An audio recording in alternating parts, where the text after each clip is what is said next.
Olá, Isabela, tudo bem? Tudo e você? Tudo ótimo. Muito obrigada por estar aqui com a gente hoje para a gente fazer essa live aqui no RH para você.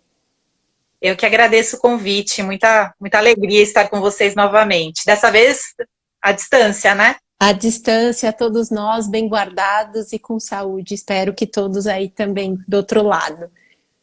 Sim. Vamos lá. Então, pessoal, vamos sem delongas. Assim, acho que a gente pode começar a falar sobre o nosso tema de hoje, né? Que é o mercado de trabalho. É óbvio, né, que a gente vem acompanhando o noticiário e vendo todos os impactos do coronavírus, tanto em empresas quanto no dia a dia das pessoas, né? Por isso que a gente convidou a Isabela Cavalheiro, que é especialista em recrutamento e seleção e fundadora do Grupo Troca, para conversar um pouco mais sobre esse assunto, né? Isabela, muito bem-vinda novamente à nossa live. Você quer começar falando sobre alguma questão que você encontrou nesses últimos dias, algum insight que você tem visto por aí, antes da gente já começar o nosso papo? Sim. Primeira coisa, eu acho que fica muito na cabeça das pessoas que agora é tempo de demitir, de cancelar vaga, de suspender vaga. E tem muita gente achando que o mercado acabou a contratação, que não estão contratando. Então, isso é uma coisa que eu queria começar já falando que é um mito, né? Na verdade, as pessoas estão com essa crença por conta de todo esse pânico que está sendo gerado, dessa coisa tão nova, né? Dessa pandemia que nunca aconteceu, acho que ninguém viveu isso, né? Não, não, ninguém.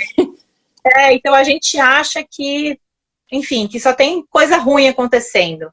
Mas tem alguns segmentos do mercado estão contratando e muito. Então, tem até alguns já cresceram, né? Sim, Inclusive, por exemplo, o segmento da saúde é um segmento que cresceu muito em contratações. O varejo alimentício também. O Carrefour, por exemplo, está contratando para caramba. Saiu até na Globo hoje essa informação.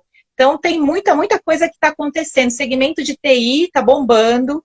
Então, sim. algumas áreas estão com vagas, né? Então, não é que acabou.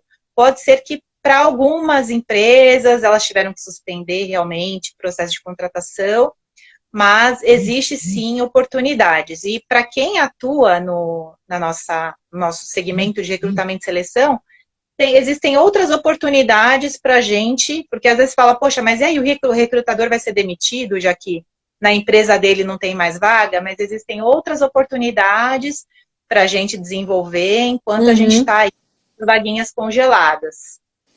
É verdade, acho que assim, é uma coisa que a gente tem visto, até o comentário aqui da Ana Paula, que ela concordou com o que a gente está conversando, que é um mito, principalmente em segmento de agro, né?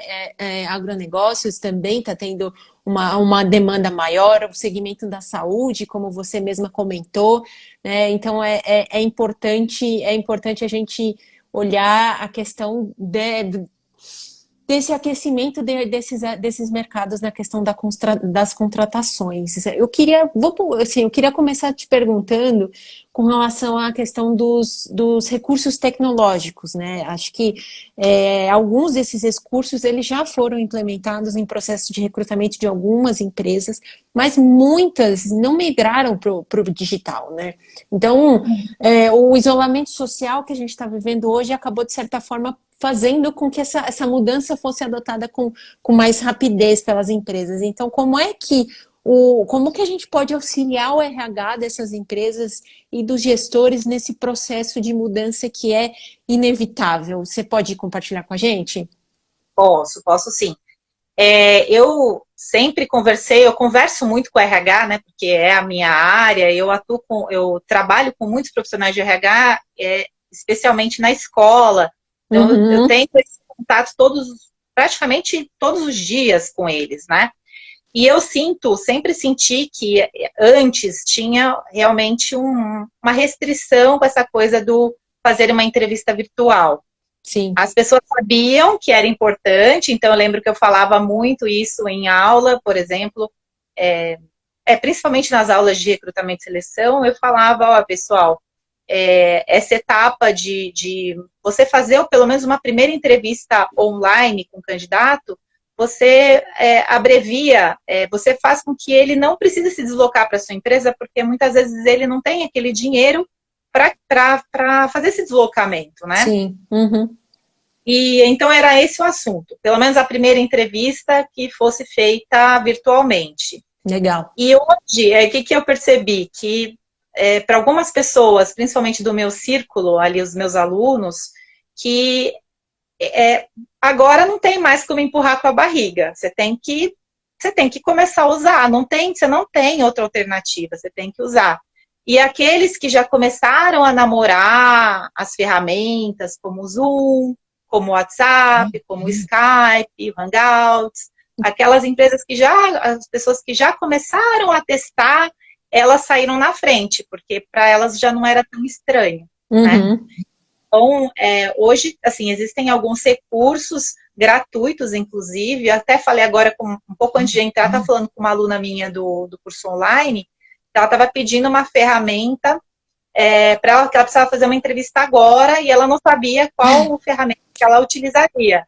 Então, tem o Appear que mudou o nome, aí eu descobri agora que mudou o nome. Mudou. Existem várias ferramentas que dá para você utilizar para entrevista, e que são gratuitas. O Zoom é ótimo, enfim, várias.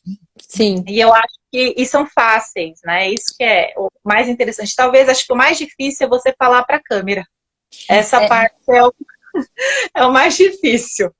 E aí, assim, tem que ir se familiarizando, enfim. Uma coisa que você está falando que eu achei interessante, né? Que é a questão de falar para a câmera, né? Agora a gente está nesses processos. Você entra no Instagram, está acontecendo lives, o LinkedIn é a mesma coisa. A gente está passando a fazer encontros familiares, né? Usando essas ferramentas e a gente tende a ficar mais desinibido agora a falar com a câmera, né? E você tem alguma dica para dar para o pessoal que precisa usar a ferramenta ou que precisa fazer esse recrutamento, essa seleção de um profissional? Como falar com a câmera quando a gente está acostumado a olhar no olho no olho do profissional? Você tem alguma dica?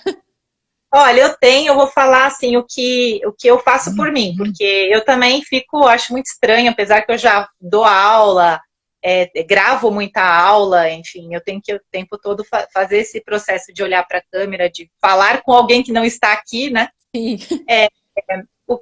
Acho que a primeira coisa que funcionou para mim foi pensar, eu estou num ambiente seguro.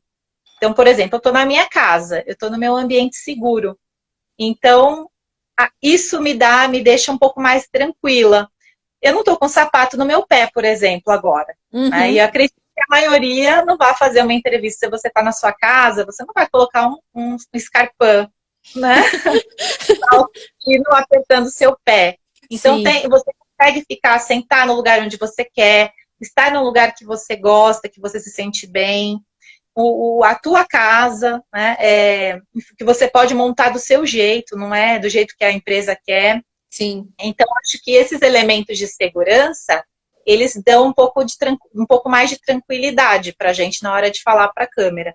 E outra coisa é olhar na bolinha, né? Sempre olhar na bolinha como se fossem os olhos. Então, você tem que imaginar que a bolinha é o olho da pessoa. Então, às vezes a gente se confunde, por exemplo, quando eu estou falando com você agora, eu tendo a minha tendência a olhar para você. Mas quando eu estou falando, eu tenho que olhar para a bolinha que está ali na câmera para que a pessoa sinta que eu estou falando com ela.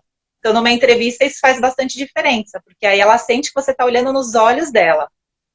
Caramba, eu não tinha pensado nisso. É a mesma coisa quando a gente vai tirar aquelas fotos a selfie, né? Que a gente tira olhando para lá, olhando para cá, e você acaba não olhando para onde tem que olhar de verdade, né?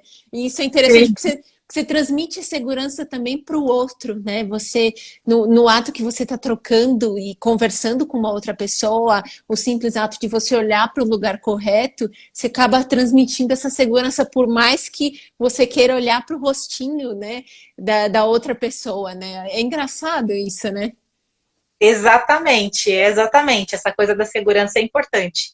Porque, às vezes, quando você não está olhando, aí a gente faz até um paralelo com a entrevista pessoal, né? Uhum. Quando Às vezes acontece do recrutador não olhar nos nossos olhos, ou o candidato não olhar para os nossos olhos porque ele está muito nervoso. É E aí, verdade. contando contra o candidato ou contra o selecionador, porque parece que não se criou uma conexão. Então, o olhar nos olhos, agora é olhar para a bolinha da câmera. E aí, nesse momento que rola a conexão, e aí acredito que tudo flua da forma como deveria fluir, mesmo não sendo uma entrevista pessoal, mesmo sendo uma entrevista à A distância. distância, e é engraçado que a conexão é a primeira, assim, é uma coisa que não se perde, né? Seja ela presencial, seja ela à distância, precisa existir essa conexão. É igual o que nós estamos fazendo aqui, eu e você, a gente está conectada, conversando e ao mesmo tempo a gente está procurando se conectar com quem está entrando na live, com quem está querendo interagir conosco, né? Então é interessante como o pilar disso tudo se mantém como a conexão, né? Sim, e até mesmo a questão da informalidade, que é uma coisa que eu sempre insisto quando eu converso com os meus alunos, eu falo, tenta manter quanto mais formalidade você traz para o seu ambiente, mais difícil fica para o candidato se abrir.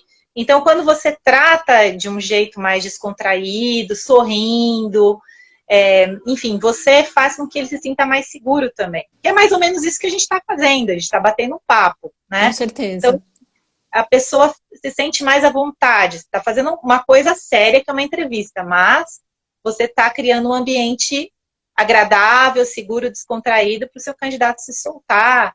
Então, isso faz total diferença. É.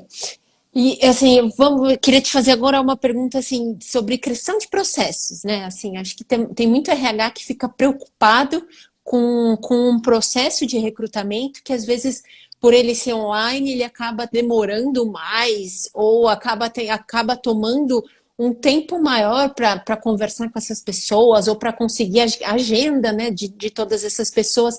Eu queria que a gente pudesse falar um pouquinho sobre a otimização desse recrutamento nesse momento que a gente está de quarentena. Que dica você tem para dar para os profissionais de RH para fazer essa otimização, para não ficar preso tanto a processos quadrados e aí a gente poder dar essa fluidez que a gente está tendo, por exemplo, na nossa conversa para um processo de recrutamento? Olha, uma alternativa, você está falando de questão de compatibilidade de agendas também, né?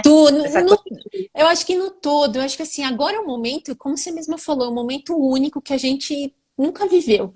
E às vezes o Uhum. RH ele se sente assim, tipo, caramba, agora eu tenho que fazer as mesmas coisas que eu faço presencialmente de forma remota. Mas como é que eu consigo otimizar tudo isso? Tanto a questão das agendas, quanto a questão da ferramenta, quanto a questão de processo mesmo, de etapas desse processo seletivo. Acho que vale a pena a gente contextualizar para o RH do tipo, não entre em pânico, dá para a gente fazer tudo e dá para ser melhor e mais otimizado todo esse processo.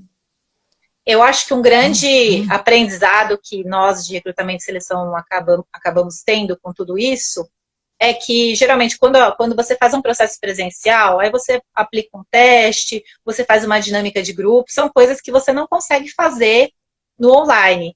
Então, Sim. essa já é uma grande vantagem, porque no momento que você está fazendo uma seleção via Skype ou via, enfim, qualquer aplicativo igual esse que a gente está fazendo, você só tem esse recurso. Uhum. Então, o que pode fazer é conciliar essas ferramentas de transmissão ao vivo, de webinários, enfim, de reuniões, você pode conciliar com aplicativos de gestão também, por Uhum. exemplo, o Trello, e conciliar as agendas, para que as pessoas, por exemplo, ao invés de você fazer uma entrevista sozinho, você pode fazer já uma entrevista junto com o teu requisitante. Então, o RH Boa. com o requisitante faz em dupla. Então, Uhum. você otimizar, ou então fazer no mesmo dia. E aí, assim, é uma coisa que eu fico pensando, e no presencial a gente já via muito isso, eu acho que no online existe um perigo muito maior. Como a entrevista é online, o gestor, por exemplo, quem trabalha com recrutamento e seleção, entende bem disso. Para ele dar uma desculpa e não atender aquele candidato é muito fácil. Ah, eu estou com uma reunião que se alongou, ah, não tem como, não dá. Ele vai vai ser muito mais fácil ele dar uma desculpa, por quê? Porque ele sabe que o candidato ali não se deslocou, porque antes a gente usava aquele argumento, pô, mas o candidato ele veio até aqui, ele está te aguardando, e agora a gente não tem esse argumento mais. Sim. Então, aí é o momento de conversar realmente com todos os profissionais envolvidos no processo seletivo e explicar que compromisso é o mesmo ele sendo online, você marcou um horário, tem que cumprir aquele horário. Então, tem que ter tudo isso muito bem acertado. Então, a gente consegue abreviar bem os processos seletivos quando dessa maneira, porque a gente não tem desculpas. Você pode, por exemplo, aplicar um teste de conhecimentos, alguma coisa à distância, mas você não tem aquela coisa de, vamos aplicar um teste, sei lá, psicológico. Você pode fazer uma coisa que o candidato também possa fazer no tempo dele, por exemplo, uma avaliação DISC, a pessoa faz ali no seu computador mesmo, no horário dele, no tempo dele. Não precisa ser naquele exato momento, né? Pode ser no outro momento. Uhum. Mas uma dinâmica de grupo, que geralmente perde-se umas 3, 4 horas, aí você não vai precisar. Então, eu vejo muitas vantagens na questão de otimizar o processo seletivo quando a gente está falando nessa coisa da distância. Puxa, que legal. É importante a gente também pensar por esse lado, né? Porque, querendo ou não, para mim, só o fato de você ter falado, acaba com aquele argumento que às vezes o gestor fala, mas eu não posso atender agora, e aí, não, vamos manter a agenda, vamos manter os compromissos, porque a gente sabe que agora tudo é incerto, né? Às vezes entra uma reunião, cai outra reunião. Acho que é importante a gente também ter esse cuidado de manter todos os processos da melhor forma possível. Se puder otimizá-los, é bem melhor, né? Com certeza. Agora eu queria falar com vocês sobre o pessoal, eu quero saber, vocês estão mandando perguntas, mandem perguntas aqui pra gente poder bater um papo também com vocês, vale super a pena pra gente trocar um pouquinho o que vocês estão achando, as ideias de vocês, os insights que vocês estão tendo por aí sobre o mercado de trabalho, a questão da seleção de pessoas num momento de incertezas como esse que a gente está vivendo, tá? Mas eu queria saber de você sobre os processos de onboarding, de contratação. A gente tem visto muitos cases interessantes de empresas que estão fazendo processos de onboarding mesmo nesse momento em que as pessoas precisam estar em isolamento social. E a gente sabe que o onboarding ele é um dos momentos mais importantes para esse novo colaborador conhecer a empresa de verdade, né? Conhecer o novo empregador e toda a questão de cultura, quais vão ser os conhecimentos, competências e habilidades que ele vai precisar desempenhar durante o trabalho dele. Como é que a gente pode fazer desse processo algo legal, não tão maçante, durante esse processo de isolamento social? Isabela, conta para mim. Olha, lembrei de alguns cases bacanas que eu vi acontecendo. Legal. Uma coisa que eu vi muito legal acontecendo, uma empresa fez, com uma aluna minha, que inclusive entrou numa empresa, ela compartilhou isso com a gente, Uhum. Recebeu na casa dela um kit com caderno, caneta, uma mensagem de boas-vindas. Uhum. Então, ela recebeu um kit personalizado com a logomarca da empresa. Então, isso já foi legal, porque ela já se sentiu acolhida, como se ela estivesse naquele ambiente. Sim. Então, ela pôde, eram itens que ela podia compor na mesa de trabalho dela, home office, que ela iria vai trabalhar home office por enquanto. Sim. Então, ela poderia compor no ambiente dela. E todo o processo ele foi realizado à distância de integração. E eu acho que hoje em dia, o que a gente tem que ficar. Eu acho que quem está trabalhando muito é o pessoal de TI, né? O pessoal de TI deve estar. Então, as empresas que não tinham o onboarding no computador, com tecnologia, se era uma coisa presencial, acredito que muitas já tivessem até alguma coisa digital. Uhum. Um vídeo animado, por exemplo, fazendo a apresentação da empresa. Se você não tem, aí a alternativa é fazer aquelas reuniões, utilizar esses aplicativos tipo Zoom, o Meet, para que cada pessoa fale da sua área, fazer uma apresentação nas áreas-chave. Então, de repente, aquela pessoa vai se comunicar com tantas áreas. Então, ela conversar um por vez, né? Fazer uma reunião individual, ou então, se for um onboarding coletivo, que uma pessoa, aí faz uma conferência mesmo, todo mundo participando, uma pessoa apresentando, dá para compartilhar slides, que é muito legal. Sim. Se você tiver mais recursos, quanto mais recursos a sua empresa puder fornecer, melhor. Mas às vezes as pessoas ficam muito presas naquela coisa, mas eu não tenho recurso, eu não tenho... Faz uma coisa simples mesmo, eu brinco com os meus alunos do online, que na verdade o presencial e o online, eles são iguais, a única diferença é que a gente não está junto. Sim. Mas a comunicação é a mesma, você consegue passar as mesmas coisas que você passaria presencialmente, você está passando ali à distância, né? Você está com a tua tela compartilhada, a única coisa é que você não tem, não pode abraçar, não pode beijar, né? Tá ali. Mas é a mesma coisa, é igualzinho. Aí só o EAD que muda. Quando você faz uma coisa gravada, aí, né, até, a empresa pode até optar por isso, mas eu acredito que para o onboarding, uma coisa ao vivo seria melhor. Ou uma coisa mesclada, assim, você tem umas coisas gravadas e outras ao vivo. Ao vivo, legal. O importante é que a gente consiga sempre passar a mensagem, né? Eu, por um outro ponto de vista, acho que é importante a empresa, né, o pessoal consiga passar essa mensagem, e às vezes com um kit de boas-vindas, como foi o exemplo que você deu da sua aluna, super atingiu esse objetivo da pessoa se sentir querida, bem-vinda e poder desempenhar o trabalho dela com motivação, né, Isa? Sim, e tem mais uma outra coisa, quando a pessoa recebe, isso não vale só para esse momento que a gente está vivendo. Mesmo quando, nos momentos normais, né, da nossa vida normal, quando a pessoa chega e ela recebe, ela é bem recebida, um kit de boas-vindas, um brinde, um copo, uma mensagem, a primeira coisa que ela faz é tirar uma foto daquilo e postar nas redes sociais. É verdade. Então, isso, nossa, um super marketing para a empresa. Com Aí certeza. as pessoas olham e falam, nossa, eu quero trabalhar numa empresa como essa, que bacana, fui muito bem recebida.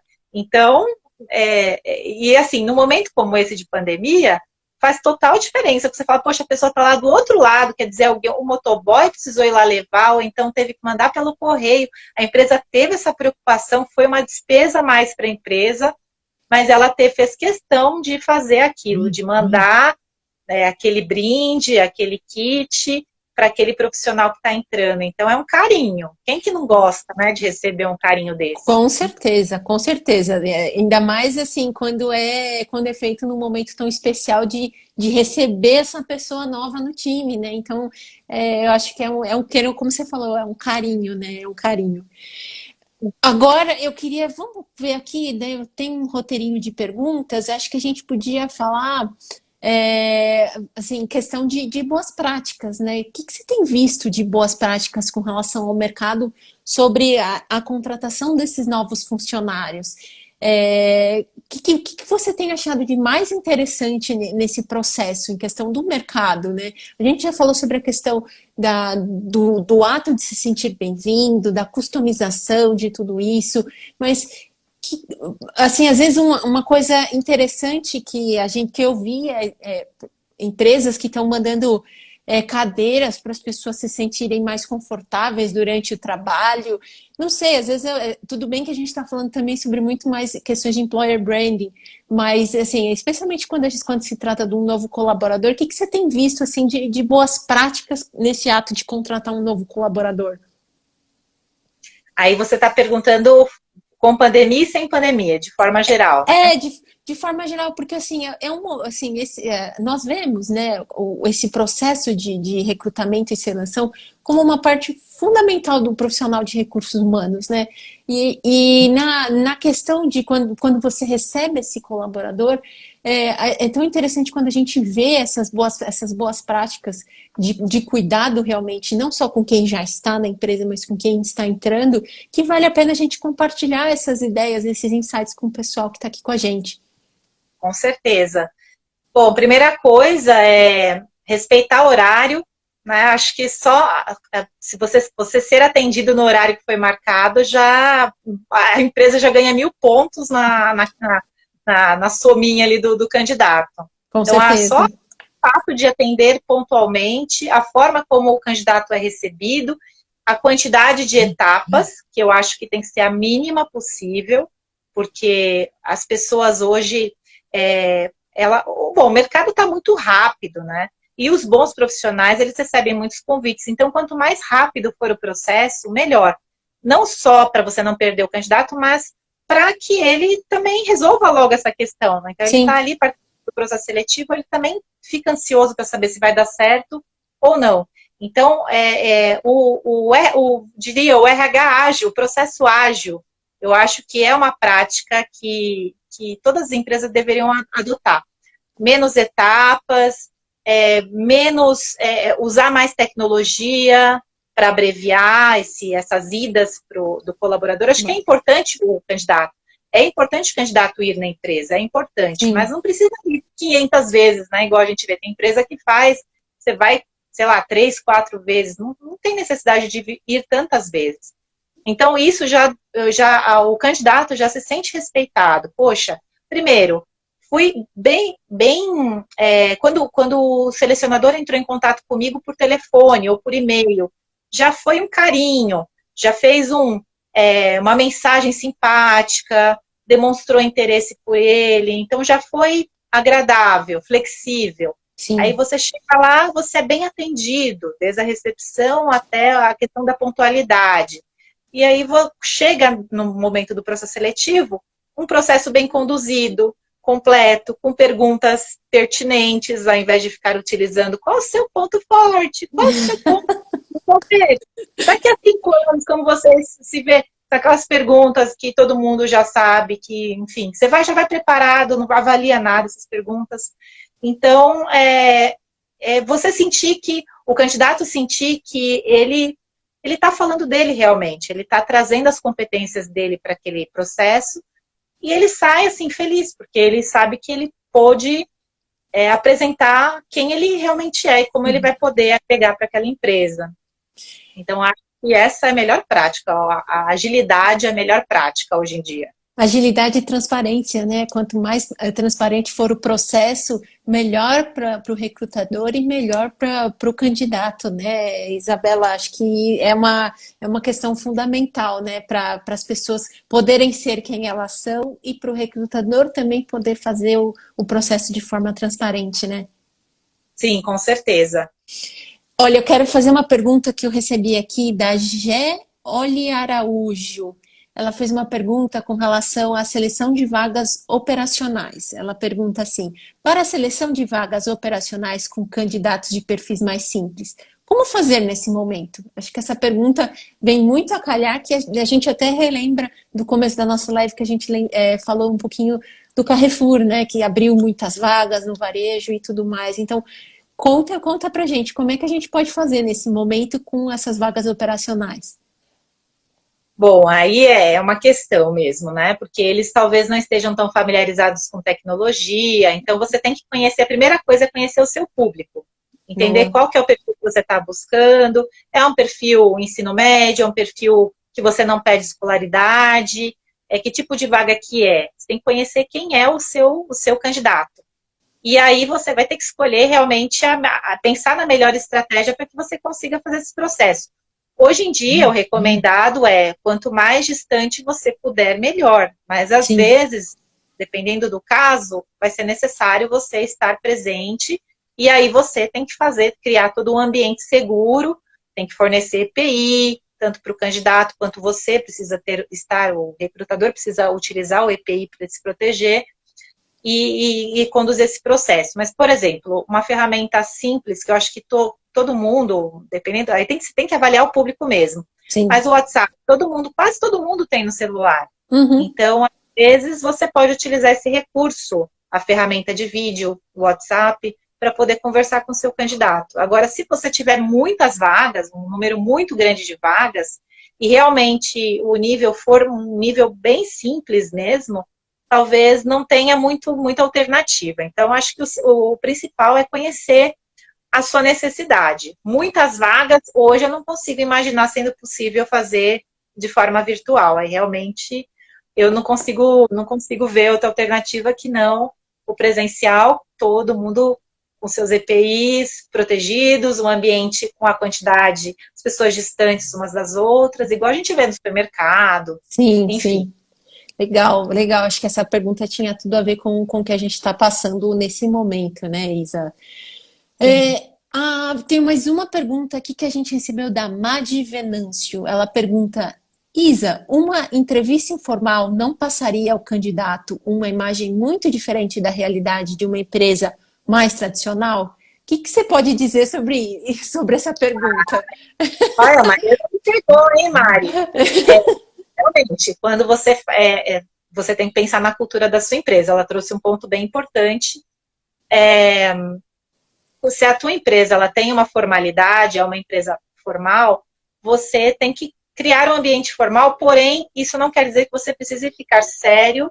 Quando eu falo de informalidade, eu não estou falando de, e aí, beleza.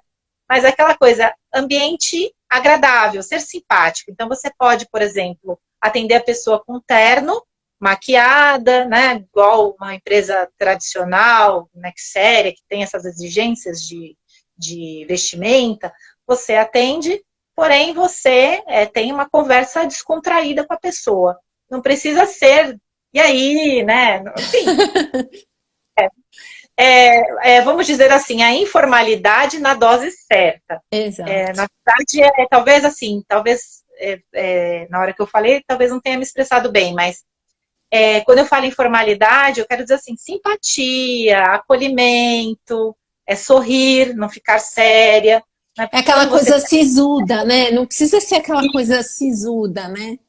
Isso, às vezes as pessoas confundem a formalidade com seriedade, né? Com Uhum. semblante sério, rígido. E não, é claro que em ambientes mais informais, quando a gente fala, por exemplo, do ambiente da publicidade, que é um ambiente super descontraído, a pessoa pode usar gíria, o entrevistador pode usar, eu já vi isso acontecer.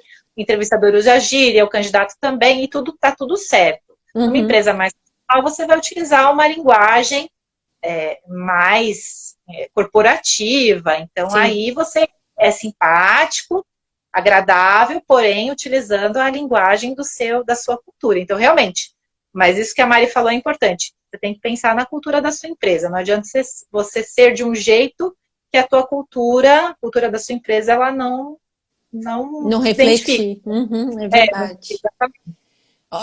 Vamos agora para a última pergunta aqui da Gislene Gonçalves. É uma pergunta interessante. Assim, eu vi recentemente que o futuro do profissional de RH está com os dias contados e que hoje cada gestor consegue tocar seu próprio processo seletivo. O que acham? Eu discordo totalmente. O que eu penso é o seguinte: o RH operacional pode estar com dias contados, mas o RH estratégico ele nunca vai estar com dias contados. Porque assim, qual que é a diferença? O RH estratégico ele tem a visão do todo. Ele não está só naquela caixinha. Então, por exemplo, eu preciso contratar um auxiliar administrativo. Eu preciso contratar, então eu vou contratar. Se eu não questionar o porquê que eu estou contratando esse auxiliar, por que ele é importante, por que o meu trabalho é importante para essa empresa, qual a diferença que esse auxiliar administrativo vai fazer dentro dessa empresa, e é por isso que ela está contratando. Se eu não Exato. conversar com as outras áreas da minha empresa, eu estou sendo um RH que é igual o operário de fábrica, que está ali tirando tampinha, colocando tampinha, tirando tampinha, colocando tampinha. Você não sabe nem o que você está fazendo, você está fazendo uma coisa no automático. Exato. Esse RH, eu acho que ele vai ser substituído pelos robôs.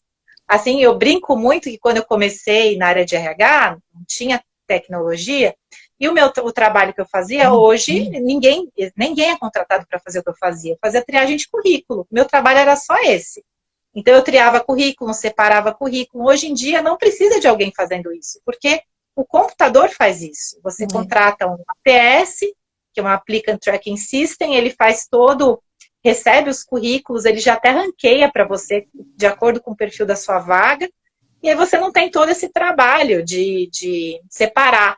E eu fazia isso, então eu sentava no chão, eu era estagiária, sentava no chão, colocava os bolinhos de currículo aqui e ali. Isso não existe mais. Então eu acredito que algumas atividades que hoje existem hoje, elas não vão existir no futuro. Agora, o RH estratégico, aquele RH que conversa com o negócio, esse RH ele nunca vai morrer, porque o RH é o braço humano da empresa. Exato. É aquele que está no humano, porque a empresa, o financeiro está ali pensando no lucro. Então a gente entra e fala, olha, peraí, as pessoas. Então, se a gente morrer, então como é que fica? A gente sabe que nada anda sem pessoas, né? Então a gente é essencial. O RH, ele sempre vai existir dentro das empresas. Pelo menos é assim que eu penso. Ah, e é assim que a gente do RH para você também pensa. Hoje o RH ele assume um papel tão estratégico para sentar no board mesmo das empresas, para poder discutir estratégias e ações que vão ser feitas dentro da empresa. Então, assim como a Isa, esse também é a nossa opinião, se eu puder falar, né, em nome de toda a equipe, essa é a nossa missão, na verdade, é levar um conteúdo que seja relevante para que o RH seja ainda mais estratégico, porque hoje já não tem mais isso. Na verdade, o DNA do RH é ser estratégico, né? Não tem mais por onde, né, Isa? Uhum, exatamente. Hoje em É, dia não tem como mais. O operacional é aquele que, se ele continuar, se ele insistir em ser operacional, uma hora ele vai perder mercado, ele vai perder vaga, ele vai sumir. exatamente.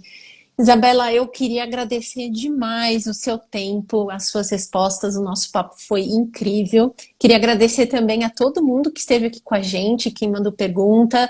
Desculpa se a gente não conseguiu responder todas, a gente teve várias, mas quem mandou foi muito obrigado. E eu queria também deixar uma dica muito especial para quem acompanhou a live, né?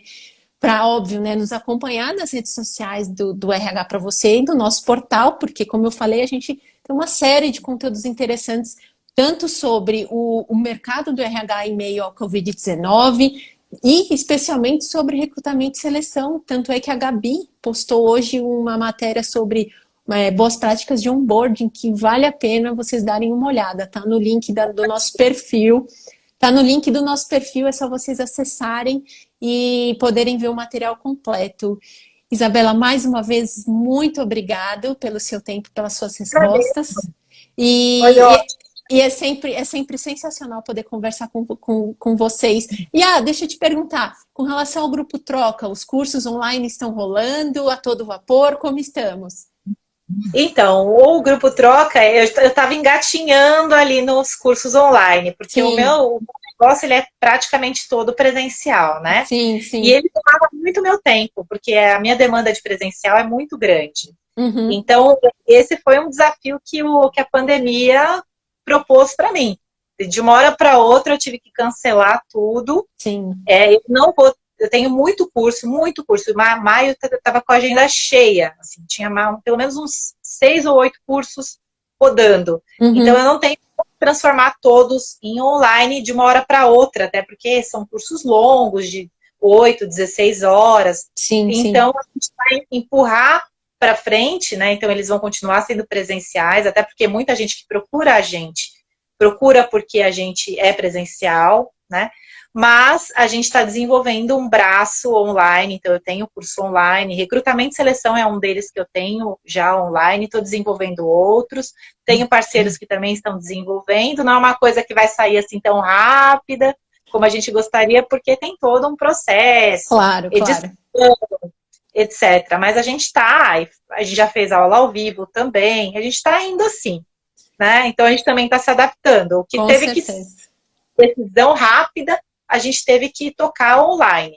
E Sim. o restante, conversando com os alunos que já pagaram tal, a gente está alinhando com eles preferem, a maioria prefere esperar para fazer presencial no final do ano, mas depois de julho, setembro, né? Aí a gente vai deixar mais para frente. Mas estamos também aí, em breve teremos um braço grande aí dos cursos online no Grupo Troca. É isso aí. Vamos ficando mais online, mais presentes do que nunca, né, Isabela? Exatamente. Mais uma vez, muito obrigada. Obrigada a todos. E até lá, gente. Até breve. Eu que agradeço. Um beijo para todo mundo. Tchau. Obrigada. Tchau. Beijo. Tchau, tchau. Tchau.